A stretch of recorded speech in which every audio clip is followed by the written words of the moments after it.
Vice President Kamala Harris hit the ground running with the launch of her 2024 presidential campaign on Sunday. Campaign officials and allies made hundreds of calls on her behalf. Soon after President Joe Biden said he was pulling out of the race, they urged delegates to nominate her for president at next month's Democratic Party convention, and Harris pledged to unite the nation in her bid against Republican nominee Donald Trump. Biden said he would remain in the presidency until his term ends in January next year, while endorsing Harris to run for president in his place.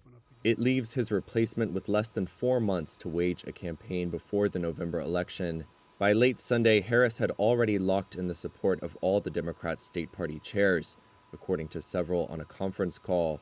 Her prospects in November are less clear. Shortly after Biden's announcement, Trump told CNN, quote, "Harris will be easier to beat than Joe Biden would have been."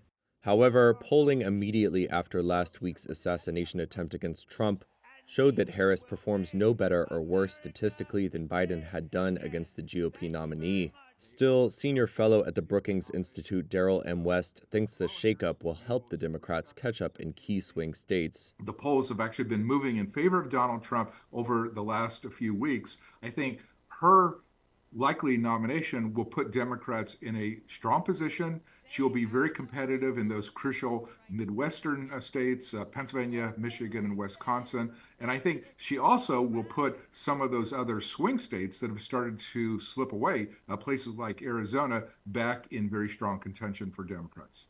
Several prominent Democrats, including potential Harris challengers such as California Governor Gavin Newsom, immediately backed the vice president. Despite that early show of support, a handful of the party's biggest names, including former House Speaker Nancy Pelosi and former President Barack Obama, both praised Biden's decision but did not announce endorsements.